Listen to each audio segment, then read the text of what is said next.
Bien, entonces, como les decía, bienvenidos a todos, hermanos, a los que se están conectando en nuestra transmisión por el Instagram. Eh, Hoy quiero hablar un mensaje que contiene una enseñanza básica de la Iglesia Cristiana Evangélica, que doctrinalmente se conoce como la encarnación del Mesías, la encarnación de Cristo. Pero que nosotros hoy, yo le he colocado como título algo que aparece dentro del Evangelio que ya leímos, y es el verbo se hizo carne. Lo leímos en el Evangelio de Juan, capítulo 1, versículo 14. Allí vamos a estar por unos minutos, dejando que el Padre nos enseñe esta importantísima lección para nuestra vida. ¿Por qué digo que es importantísima? Más allá de estas fechas llamadas Navidad, donde se celebra el nacimiento de Jesús, del cual nosotros sabemos que no fue en diciembre que nació Jesús, pero que indistintamente la fecha, que no nos interesa cuándo fue, indistintamente la fecha, se parte del hecho de que para que usted y yo podamos tener la salvación en Cristo, Cristo como el ungido de Dios, el Mesías prometido por Dios a la humanidad, tuvo que encarnarse y vivir como hombre. Y eso tenía un propósito supremo, divino. ¿Para qué Dios se encarna en un cuerpo como el nuestro, parecido al nuestro?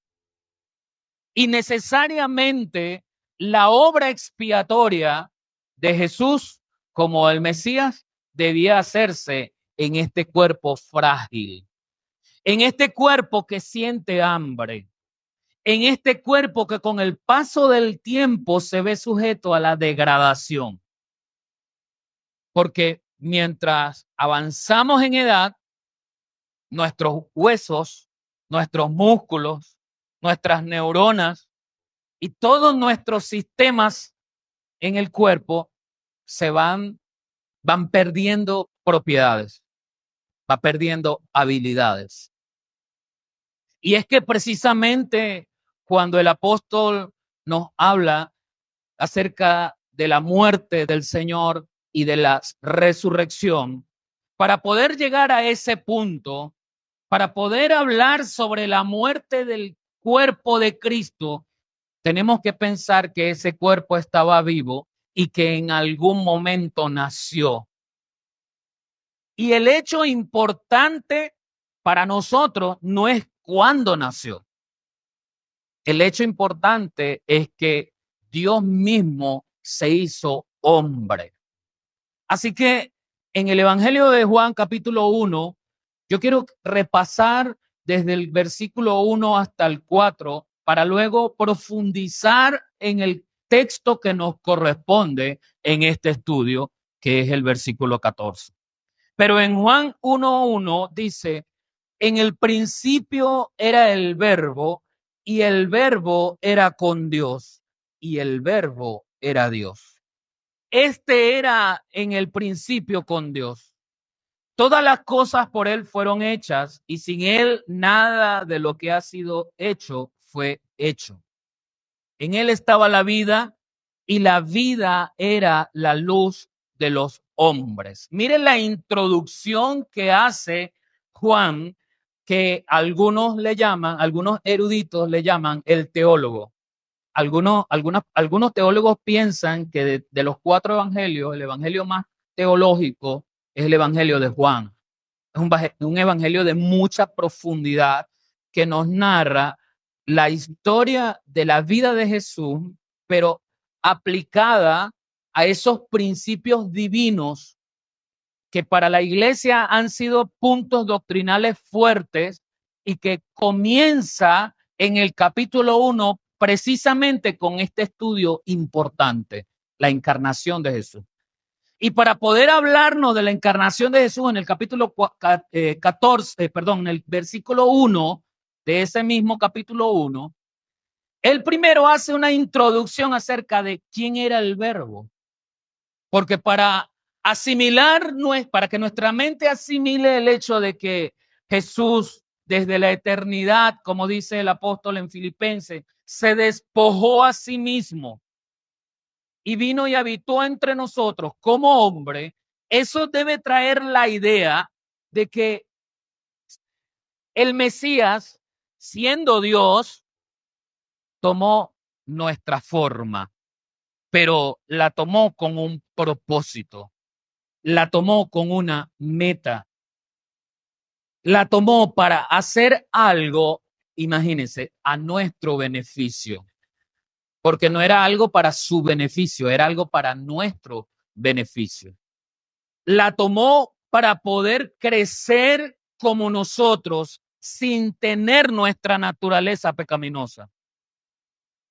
Pero nos dice en esa introducción que en el principio, allá antes del Génesis, este verbo estaba con Dios, pero este verbo era Dios. Y luego nos sigue explicando que la creación, el universo, las estrellas, los planetas, el sol, la tierra y todo cuanto hay en la tierra, incluyendo al hombre, fue creado por ese verbo que era Dios. Así que ese verbo, ese que nosotros luego en su encarnación como conocimos como Jesús, estaba allá desde el principio en la obra de creación de la existencia. Él era, Él es y Él será. Dice en el Apocalipsis, en el libro del Apocalipsis, diciéndose de sí mismo, yo soy el alfa y la omega, principio y fin. Hace referencia al alfa y al omega como las dos letras del alfabeto, la primera, el alfa, y la última letra del alfabeto griego, la omega. En nuestro caso, en el castellano, nuestra primera letra es la A y la última letra, la Z, ¿sí? Pero en el griego él está hablando de la totalidad de las cosas y como el Nuevo Testamento se escribe en griego, hace referencia precisamente al alfabeto griego. Jesús mismo haciendo señal de que Él es el principio también, como el apóstol Juan está haciendo referencia en el versículo 1, en el principio. Así que cuando vamos de nuevo al versículo 14 y dice, y el verbo se hizo carne, hablamos que ese verbo que estuvo en el principio, antes incluso del Génesis 1:1, ese verbo trabajando con Dios y siendo Dios al mismo tiempo, dos conceptos que no podemos entender completamente, pero que decidimos creerlo por fe, porque no lo vemos, pero está escrito en su palabra. Y por la palabra, que es fiel y verdadera, por la palabra creemos que así es. De pronto le damos alguna forma para que nuestro cerebro logre procesar esta idea de que Jesús estaba en el principio, estaba con Dios y era Dios. Habla de Dios, Dios Padre, Dios Hijo, Dios Espíritu Santo.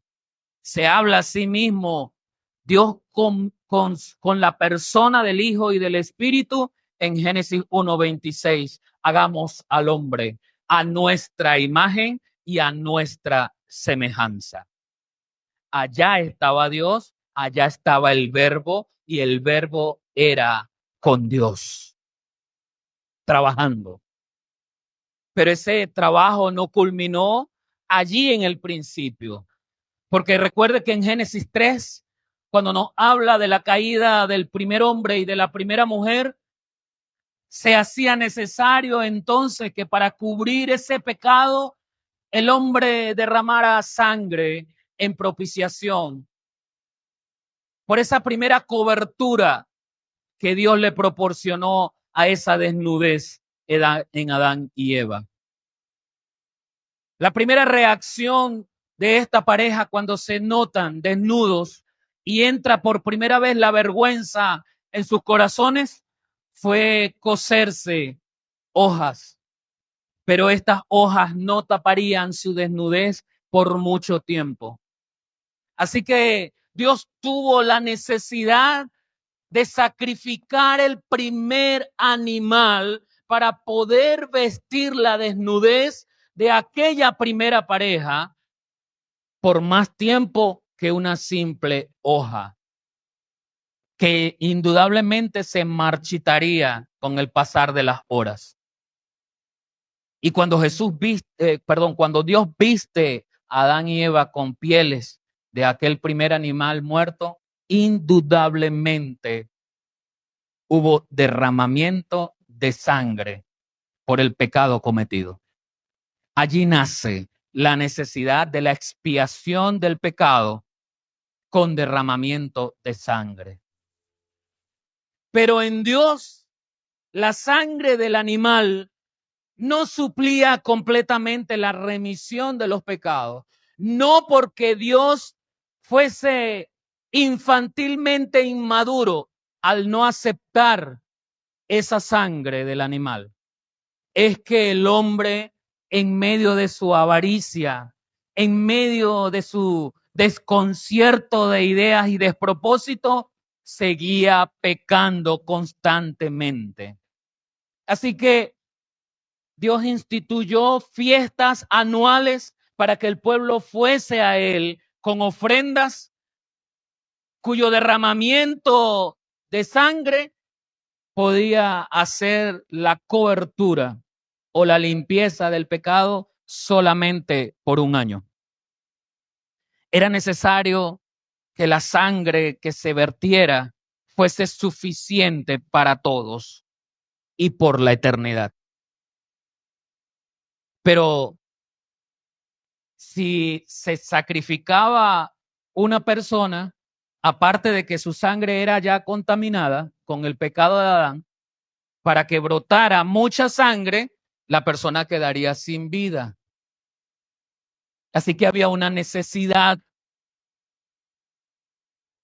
un ser, un hombre, que no calificaba su sangre para ser permanente, debía entonces ese hombre ser una nueva creación, algo nuevo, distinto. Y dice el apóstol Juan en la versión textual, y el Logos se hizo carne. Entendemos por la Biblia en la versión Reina Valera, la mayoría de las versiones, la Reina Valera, la PDT y otras, la NBI, la mayoría traduce la palabra logos como el verbo o la palabra. La versión PDT dice la palabra se hizo carne. En el original, este término en el griego se escribe el logos, y así lo dice la Biblia textual, y el logos se hizo carne. Y las traducciones en la forma escrita están bien. Logos significa la palabra. El logos significa el verbo. Ahora, la forma en que nosotros vemos este término convertido en verbo o convertido en la palabra es la que debe transformar nuestra forma de concebir a Jesús en medio de este versículo. Porque la traducción aquí en nuestra mente no puede pensar que Jesús era una palabra escrita. Jesús no era una palabra escrita. Así no está haciendo referencia aquí. No está haciendo referencia al verbo escrito. ¿Sabe lo que es un verbo, no? Pero sí está haciendo referencia a lo que representa el verbo. Porque en la interpretación del término logos en el griego, que hace referencia a Jesús, nos está refiriendo a lo que él representa en la acción, en el hecho de ser y hacer. Como le dije, la definición escrita en las diferentes versiones está bien, la palabra. Allí dice en la Reina Valera el verbo. Son dos conceptos que están bien escritos allí. Solo que nosotros debemos darle un significado al, al, al original, que es el logos, no de la forma escrita o hablada, sino que representa en Jesús la acción de ser el Hijo de Dios. Y esa acción lo llevó, según el apóstol en Filipenses, a despojarse de lo que tenía allá arriba en la eternidad, en una dimensión diferente, y venir y encarnarse. El verbo se hizo carne. La declaración del apóstol Juan en este texto revela el milagro de la encarnación, cómo el Mesías, como el ungido de Dios desde la eternidad, vino en un momento exacto de nuestro tiempo y tomó forma de hombre. El Hijo eterno de Dios entró en la creación asumiendo una naturaleza humana. Y dice el apóstol Pablo en Filipenses, ubíquese allí, capítulo 2, versículos 6 y 7, el cual, siendo en forma de Dios, no estimó el ser igual a Dios como cosa a que aferrarse, sino que se despojó a sí mismo, tomando forma de siervo, hecho semejante a los hombres. Era necesario entonces que para poder propiciar un sacrificio que fuese definitivo, la naturaleza de la sangre no debía provenir de Adán, pero sí debía estar contenida en un envase, por así decirlo, parecido a nosotros. Por eso entonces el verbo se hizo carne. Y siendo Dios, no se despojó de su naturaleza como Dios se la trajo. ¿Se despojó de qué? Siempre recuerdo al hermano Arcadio cuando predicaba en este tema y estos asuntos le llamaban a la reflexión y preguntaba, ¿se despojó de qué?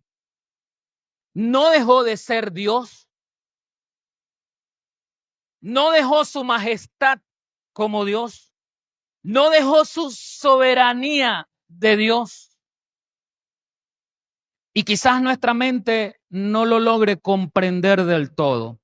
Pero le voy a decir algunas cosas que el ungido dejó. Porque mientras estaba allá en la eternidad no era Jesús. Se le llamó Jesús por primera vez cuando se encarnó.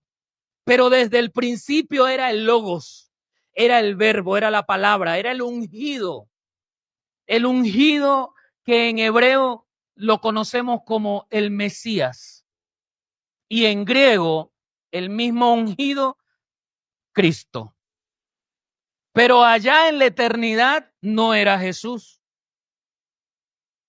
Era el ungido, el Hijo de Dios. Y desde allá en la eternidad, ¿de qué se despoja? Para venir a ser como un hombre, Jesús, aquí como hombre, por primera vez sintió hambre. ¿Cree usted que allá como Dios sintió hambre? Era un concepto nuevo. Se despojó del hecho de no sentir hambre allá.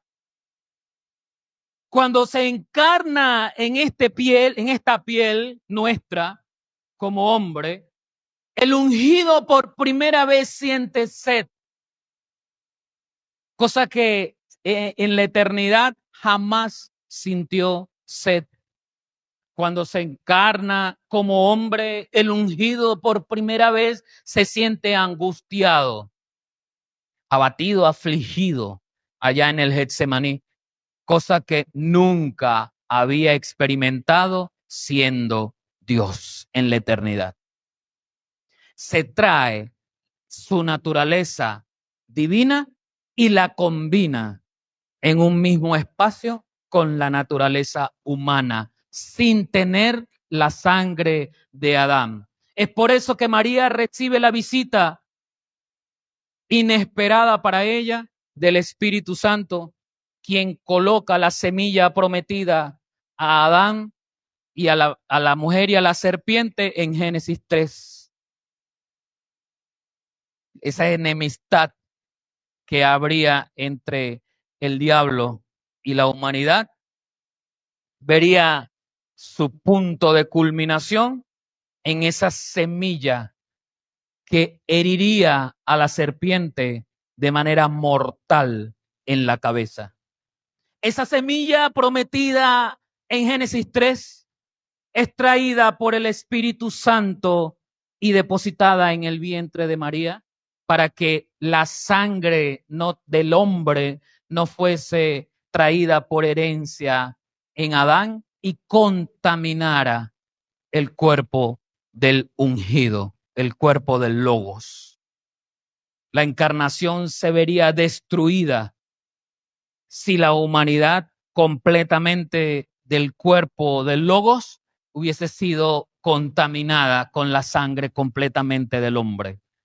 Por eso no hubo relación entre María y José. Biológicamente hablando, no hubo copulación entre ellos para que a través de ese sistema reproductivo de ambos tuviese la naturaleza completamente humana y por herencia fuese contaminada con la sangre de Adán. Ahora el ungido en la carne de Jesús, como Dios y su naturaleza, ahora tenía naturaleza humana. Comía, lloraba, sentía preocupación, alivio, gozo, se enfadaba. Hipócritas, le dijo a los fariseos. Se enfadaba con sus discípulos cuando tanto tiempo que he estado con ustedes y no pueden hacer esto. Son cosas que son humanas y el verbo haciéndose carne produjo eso en sí.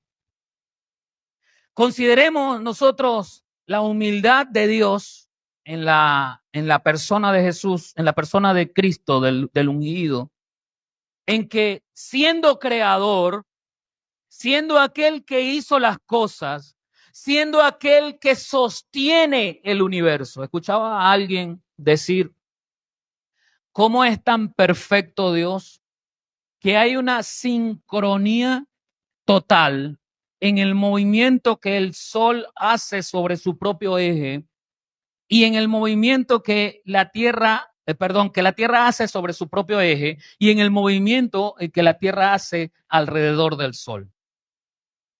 Un poco más hacia adentro y la gravedad del sol atrae a la Tierra y fulminaría la vida terrestre. Un poco más hacia afuera y el calor del sol no sustentaría el proceso de fotosíntesis y el planeta se convertiría en un planeta de hielo. Es una sincronía perfecta. ¿Quién sostiene esa sincronía?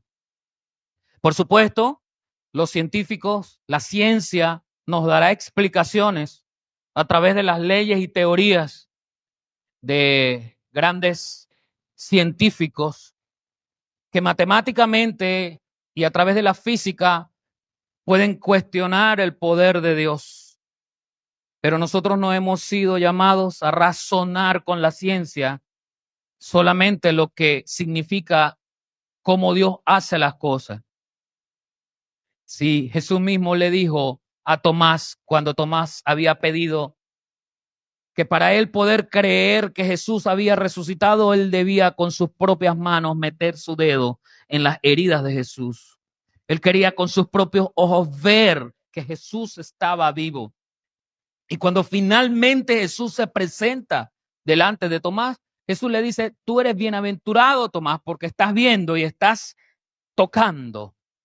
Pero más bienaventurados serán los que vienen después de ti, Tomás, porque van a creer en la resurrección sin haber visto y sin haber tocado. ¿Quiere usted ser de los que son bienaventurados o de los que son más bienaventurados? El Verbo se hizo carne. Pero el versículo 14 sigue insistiendo porque está dividido en 4 partes. El Verbo se hizo carne, el Logos se hizo carne con un propósito, pero el Logos también se quedó porque dice, habitó entre nosotros. Juan continúa expresando la idea de que la encarnación del Verbo en la condición humana era algo donde podía fijar residencia por un tiempo. Yo recuerdo que el pueblo de Israel se enfrentó a algo similar cuando Dios decide habitar en medio de su pueblo. Y levanta Dios la idea y los planos, se los comunica a Moisés de cómo debía construir el tabernáculo para que él habitara en medio de su pueblo. Pero la estructura física de ese tabernáculo no podía contener la magnífica gloria de Dios. Así que Dios venía a ese tabernáculo cuando se ofrecía un sacrificio. Venía, consumía el sacrificio y volvía a su dimensión, volvía al cielo. Y en el tabernáculo quedaban instrumentos y mobiliarios que representaban a Dios, representaban su santidad, representaban su ley.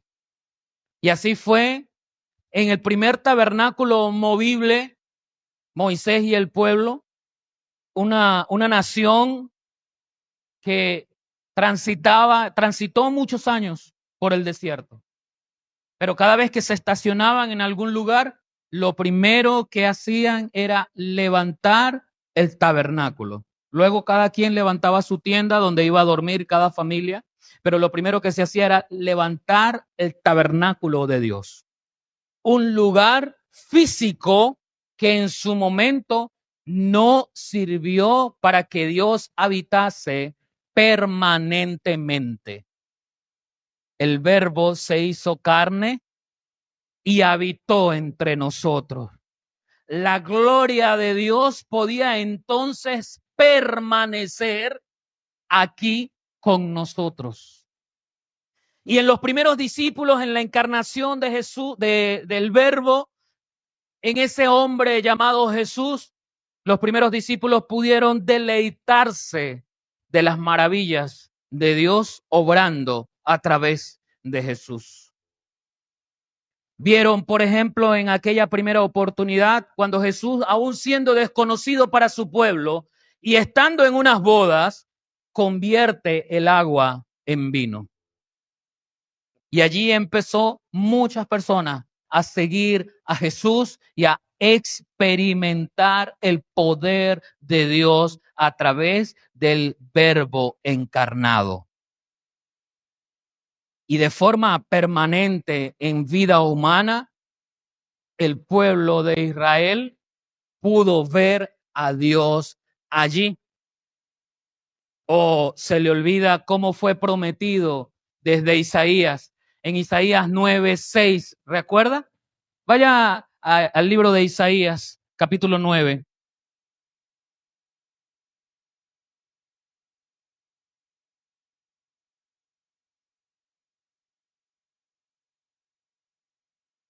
Se lo voy a leer en la versión textual.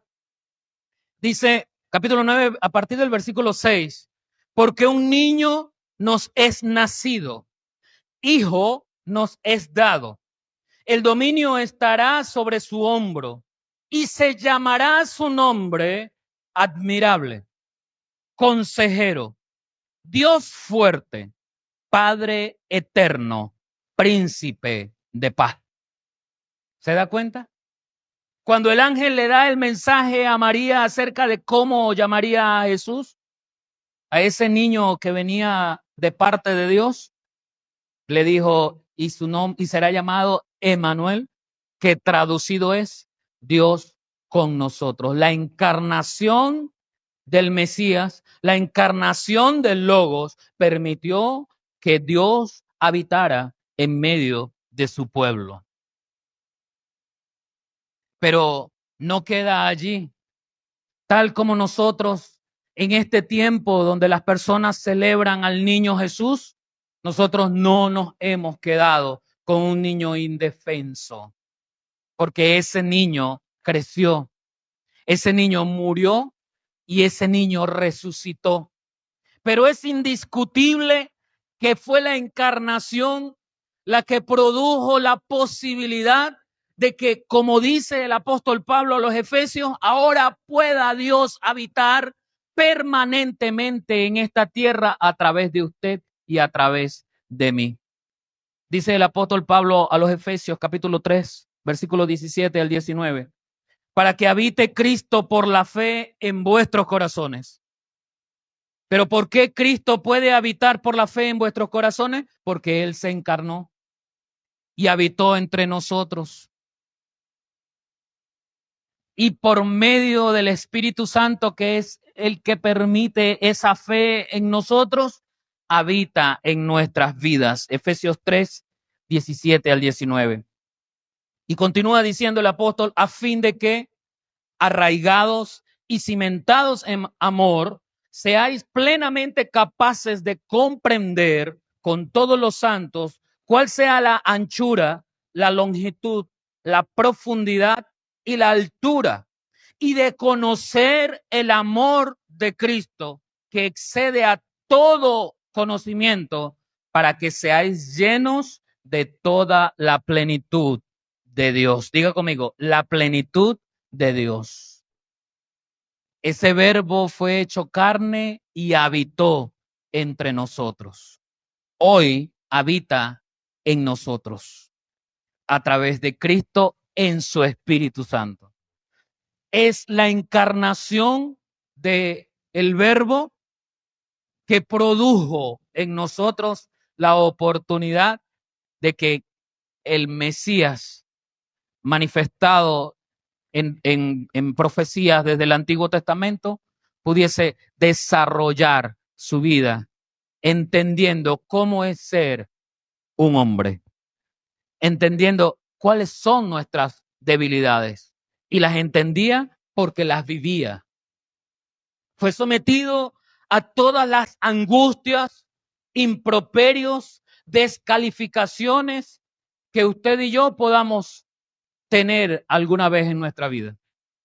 Él fue sometido a eso también. Fue sometido por su propia voluntad, pero fue sometido a 40 días de ayuno. 40 días de ayuno.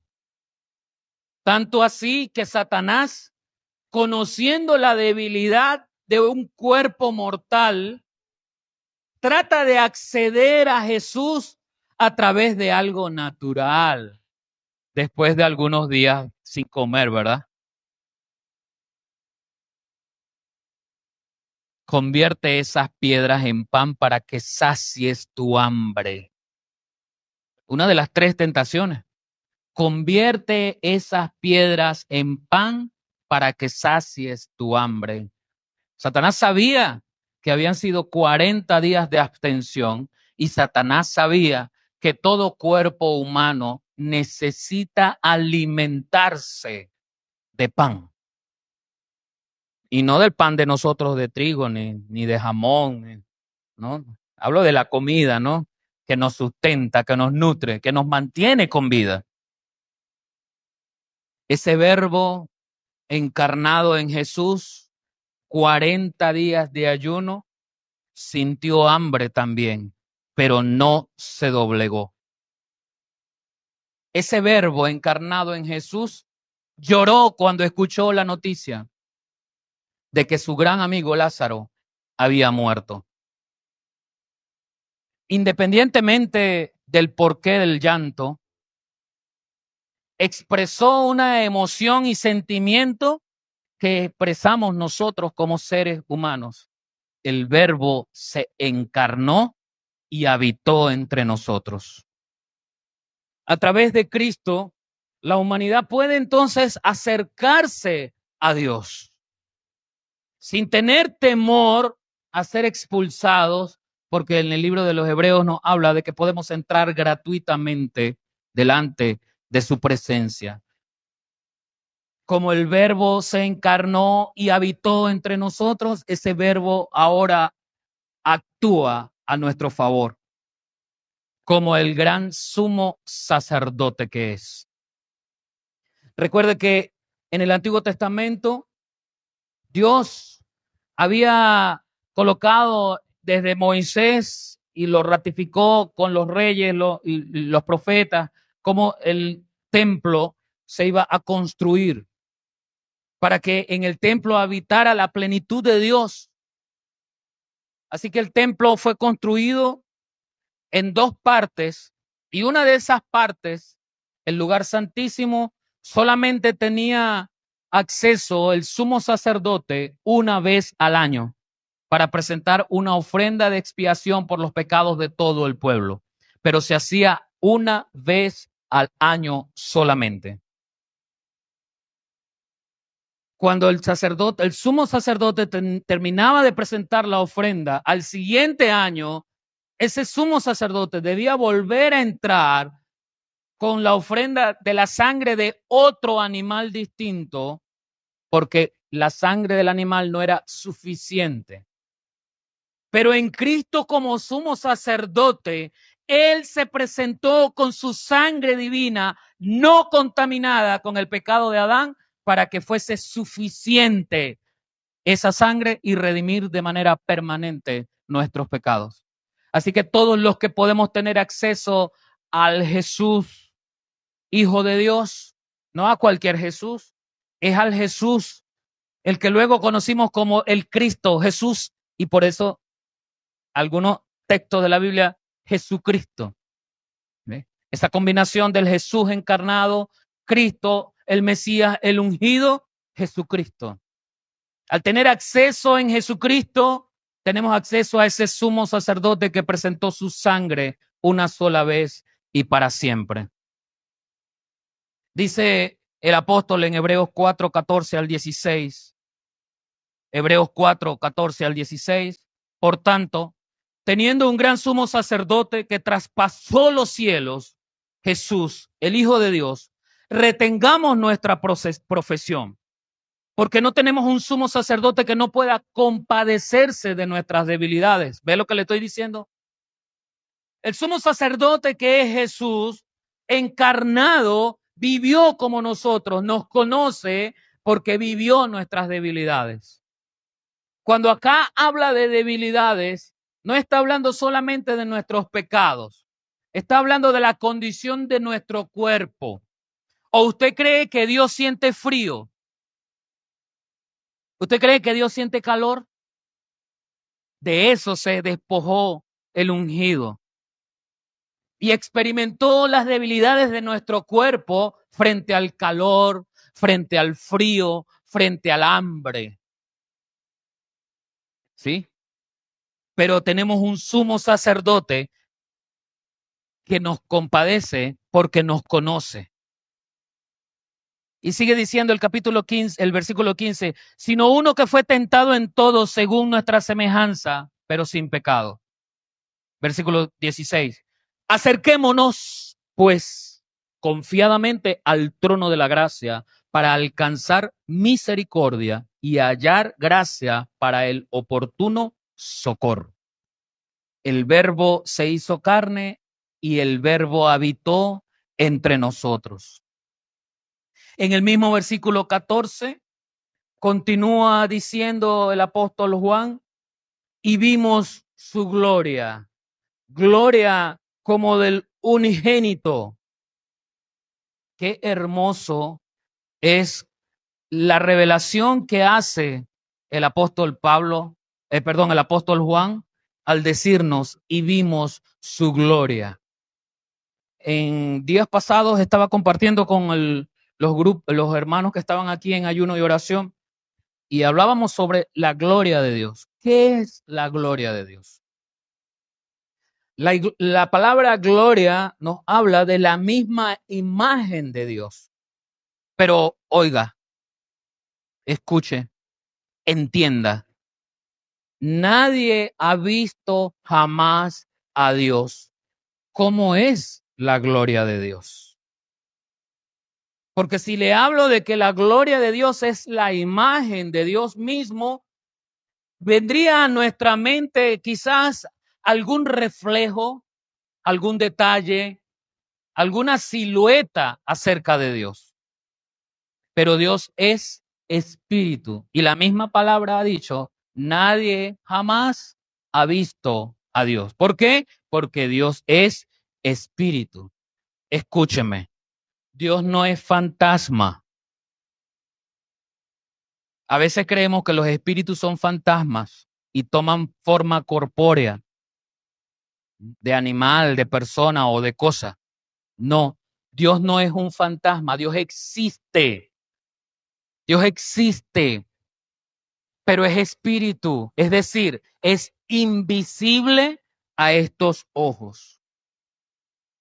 Claro, hermano, mire, nosotros estamos acostumbrados, yo tengo 47 años fiándome de estos ojos.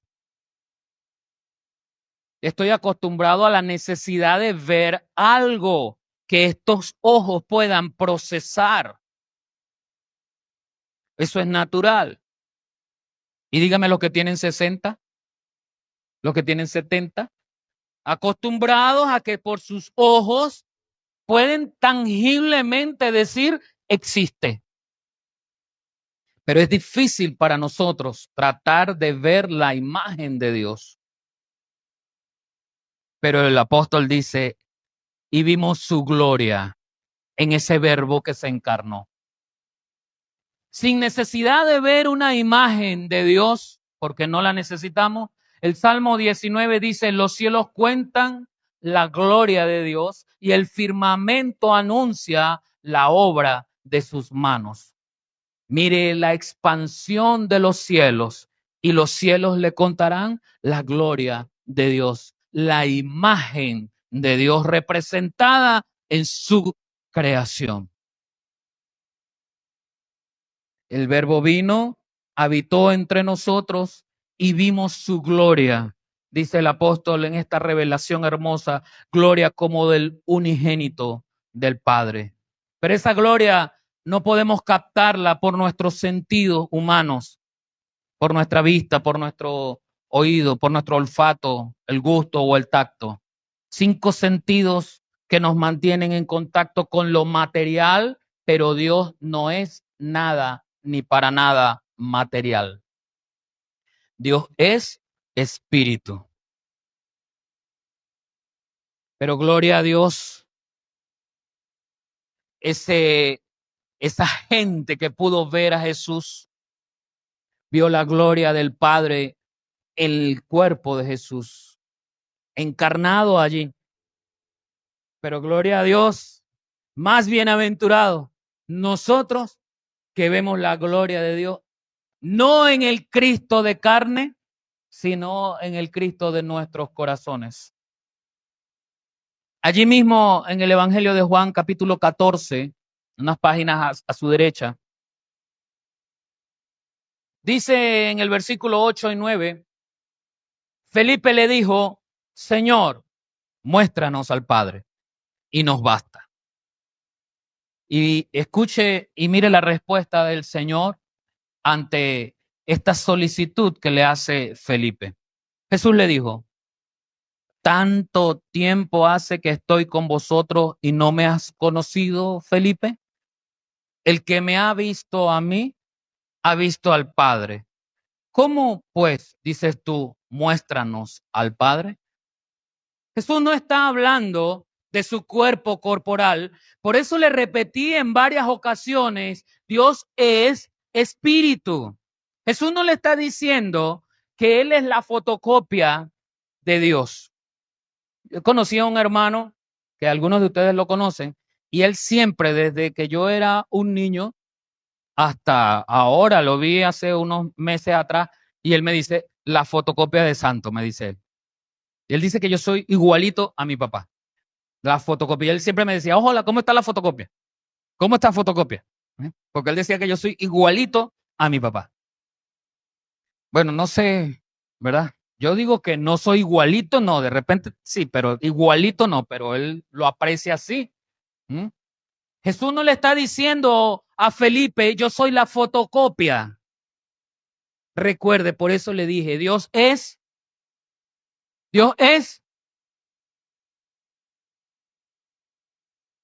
Nadie ha visto a Dios. Pero, ¿qué si vieron los discípulos? ¿Qué si vio Felipe que representaba a Dios en Jesús? Acuérdese el poder que vino sobre el profeta, que tras la petición de la caída del hacha y cómo había perdido una herramienta que no era de él, entonces viene el poder de Dios y levanta el hacha del lago donde había caído. O aquel profeta cuando delante de 400 profetas de Baal, en una oración poderosa, se manifiesta ese Dios de fuego consumidor. Y ese fuego que desciende del cielo se consume la ofrenda, el agua que había allí, todo lo consumió. Y el profeta, el pueblo, los 400 profetas de Baal fueron testigos de ese poder de Dios. ¿Qué estaba viendo Felipe cuando en medio de una tempestad acuden a un Jesús que estaba dormido? Porque Dios no duerme, pero Jesús encarnado sí dormía. Y le reclaman, Señor, ¿no tienes cuidado de nosotros? Este tempestad nos va a hundir. Mire, hermano, es tremendo. Los discípulos son tremendos. Nosotros somos tremendos. Tremendo. Escuche esto. Estamos hablando de pescadores natos, pecadores de profesión, acostumbrados a estar mar adentro en un barco, en una barca, pescando. Porque no es ese pescar de irse con una varita, ¿no? Y un hilo y estar ahí esperando. No, no es esa pesca deportiva, es la pesca mercantil, la necesidad de sacar ese producto porque hay que venderlo para poder sostenerse. Eso lleva a los pescadores a adentrarse, si me permite el uso de la palabra, mucho más allá de la simple orilla que es segura por si nos caemos. Porque si usted se cae aquí en el piso, del piso no va a pasar. ¿Verdad que no? Una fractura, un raspón, un chichón, listo. Pero si se cae de un barco, ahí va para abajo, viejo. Va para abajo. Pero estamos hablando de gente experimentada. Ojo, mire, hermano, no solamente experimentado en el arte de la pesca, tenían que saber utilizar un barco, tenían que saber izar las velas, el timón, hacia dónde va, la popa, la proa. ¿Ah? Tenían que saber de dirección, tenían que saber ubicarse. No había brújulas en ese entonces. Así que las estrellas en la noche les indicaban hacia dónde estaba la orilla. Porque en ese mar, ¿ok?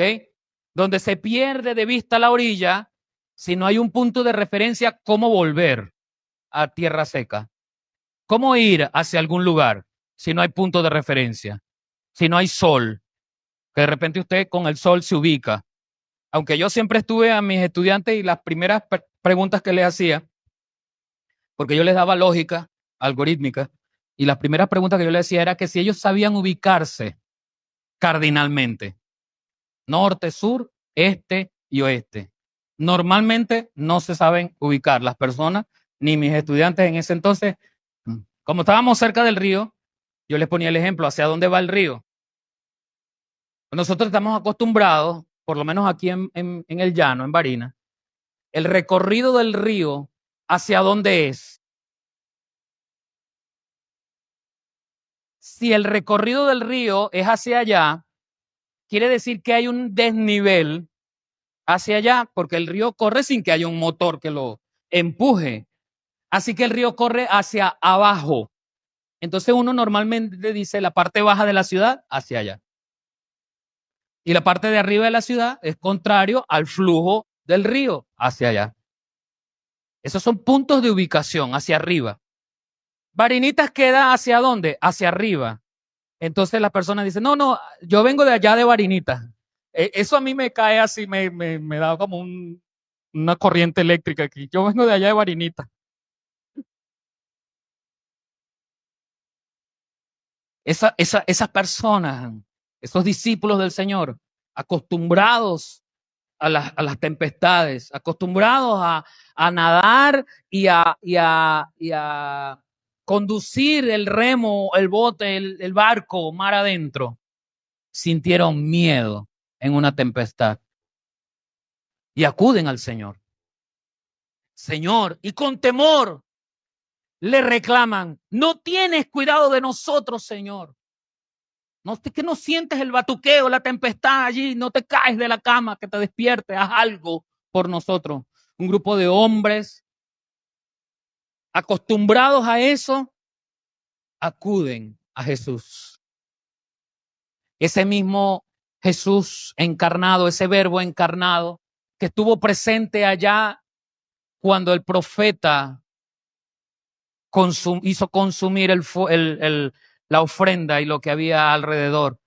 Y murieron 400 profetas de Baal. Ese mismo Dios encarnado en Jesús manda a callar la tempestad. Silencio, dijo Jesús. Para allá. ¿Cómo no ver la gloria de Dios en Jesús? Pero ese Jesús que murió y resucitó, hoy habita en ti y en mí. Hoy también vemos su gloria. Porque ya vimos anteriormente que ese Jesús sigue habitando en nosotros. En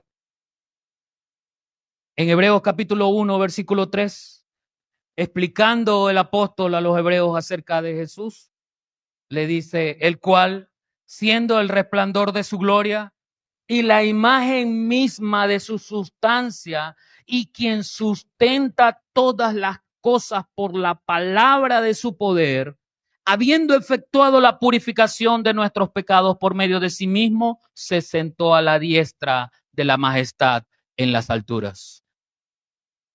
Ese mismo Jesús encarnado murió, resucitó, se sentó a la diestra del Padre y con algo prometido por él mismo, como es el Consolador, representa su gloria hoy en ti y en mí.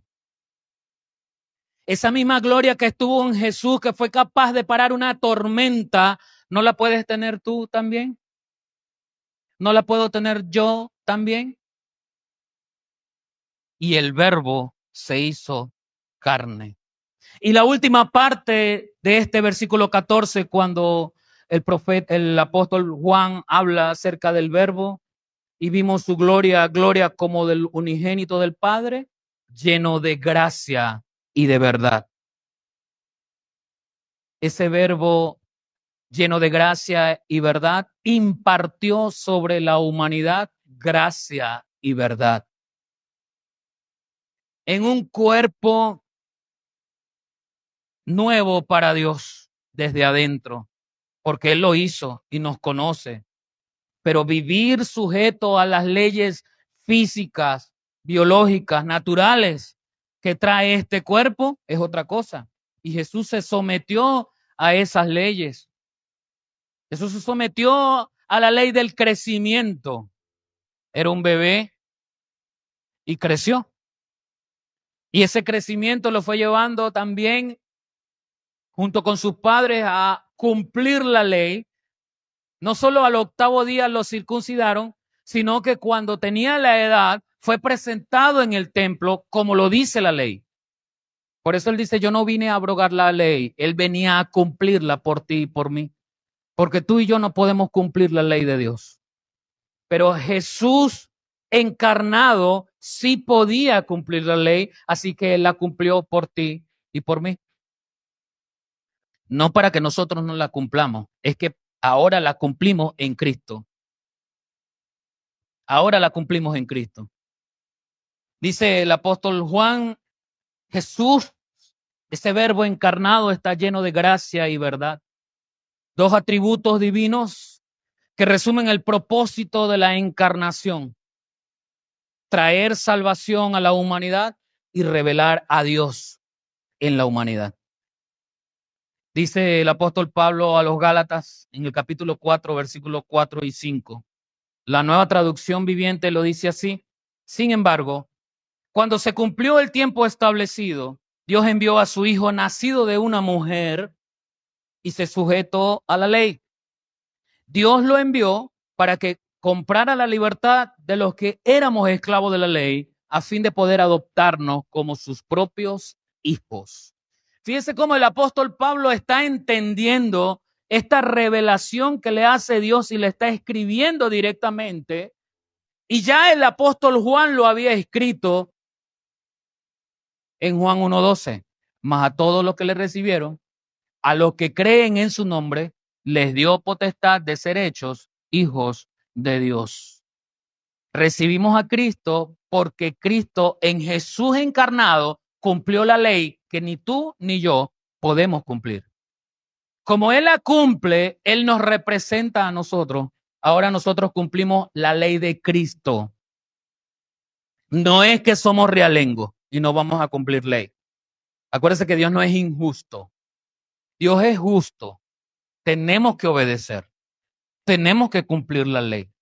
Solo que Cristo cumplió la ley de Dios expresada en Moisés, con Moisés, para que tú y yo podamos ahora cumplir la ley de Cristo. Y eso fue precisamente porque el ungido se hizo carne.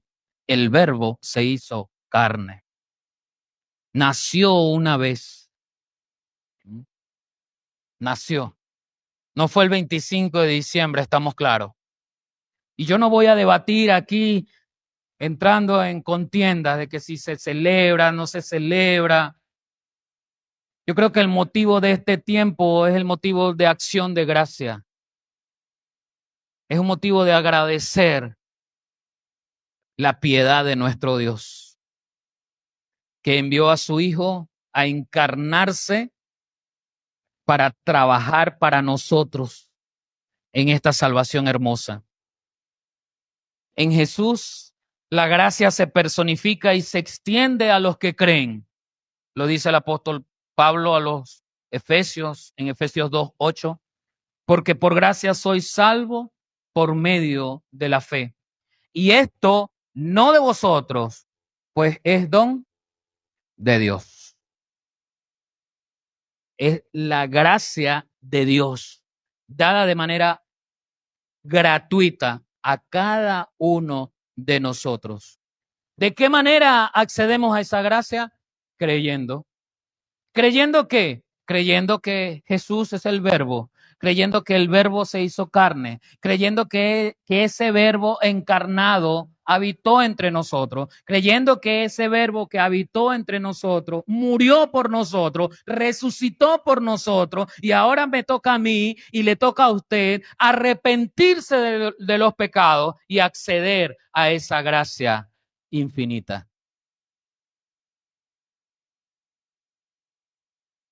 Jesús no solo encarna la gracia para la humanidad, termino con este texto. Jesús también encara la verdad. Jesús también encara lo que es la verdad absoluta.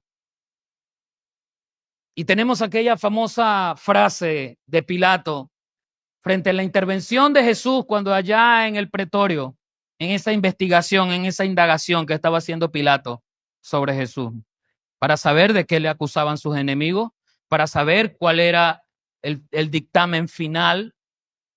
Él lo está entrevistando. ¿Quién eres? ¿Qué hiciste? Esto y esto. Y Jesús le habla acerca de un concepto filosófico de aquel entonces que dividía a las personas. Y digo de aquel entonces no porque hoy no sea importante, claro que sí. Hoy hablamos la filosofía de hoy, la ciencia de hoy, nos trata de hablar de las verdades relativas. Y Jesús le dijo una verdad a Pilato. Y Pilato entonces quiere saber cuál es esa verdad, porque cada quien tiene una verdad. Cada quien cree caminar por el sendero correcto. Cada quien cree hacer lo que le conviene en verdad. Y Pilato le dice, ¿cuál verdad? ¿Qué es su verdad? Pero Jesús ya le había enseñado a sus discípulos en Juan 14:6. Yo soy el camino y la verdad y la vida. Y la verdad y la vida. Jesús le está diciendo a sus discípulos, el Padre está en mí, yo estoy en ustedes, la gracia es para todos, yo soy lo único permanente. La ciencia cambia, el arte cambia, las leyes cambian, la sociedad cambia, pero lo único que no cambia es la verdad absoluta en Cristo Jesús. Cierre sus ojos por un momento. En un mundo lleno de engaños, Jesús se erige como el máximo estandarte de la verdad absoluta que permanece para siempre. Sus enseñanzas revelan la verdad de Dios, pero también revelan la verdad de la humanidad y nuestra propia condición pecadora. Y gloria a Dios, también revela la verdad de la salvación. Yo soy el camino y la verdad y la vida. Nadie puede venir al Padre si no es por mí, dijo el Señor. Allí está revelando la verdad absoluta. No, no todos los caminos conducen a Dios. Cientos de religiones se adjudican el poder de la salvación, pero solo Jesús otorga la salvación verdadera. La encarnación del Mesías, la encarnación del Logos, es el fundamento de la fe cristiana. En Jesús, el Verbo eterno se hizo carne. Y esa encarnación y ese Logos hecho carne habitó entre nosotros. Y ese Verbo hecho carne reveló la gloria de Dios hasta que trajo a nosotros finalmente gracia y verdad a un mundo perdido e imperfecto. Es hora de que veamos quién es Cristo en nuestra vida. Es hora de que valoremos quién es Cristo en nuestra vida. Y si tú no tienes a Cristo en nuestra vida, yo te invito en esta mañana a que puedas con un corazón sincero acceder a esta única verdad absoluta. Cristo te ama, Cristo quiere que seas salvo y Él quiere que recorras su camino. Puedes expresar esta oración diciendo, Señor, estoy delante de ti arrepentido porque soy pecador. Perdóname, Señor. Confieso que Jesús es el Hijo de Dios y Él es quien perdona mis pecados. Te confieso a ti en mi vida y en mi corazón, Señor. Gracias le damos al Señor porque Él es suficiente para nosotros. Vamos a darle gloria a Dios. Cierre sus ojos, Padre. En esta hora te amamos, te damos las gracias por esta palabra traída a nuestras mentes y corazones. Te pedimos perdón porque no hemos podido valorar el sacrificio de ese verbo hecho carne. Te pedimos perdón porque momento a momento, minuto a minuto, erramos, fracasamos. Perdónanos, Señor. Perdónanos, Señor, porque no hacemos lo que tú quieres que hagamos. Y muchas veces somos infructuosos, no llevamos frutos. Y tu palabra dice que nosotros debemos llevar frutos dignos de arrepentimiento. Señor, estamos delante de tu presencia pidiéndote, Señor, que esta palabra sea colocada en nuestras mentes y en nuestros corazones, de tal manera que podamos ponerla en práctica, oh Dios bendito de la gloria. Gracias, Señor, gracias. En el nombre de Jesús. Amén y amén.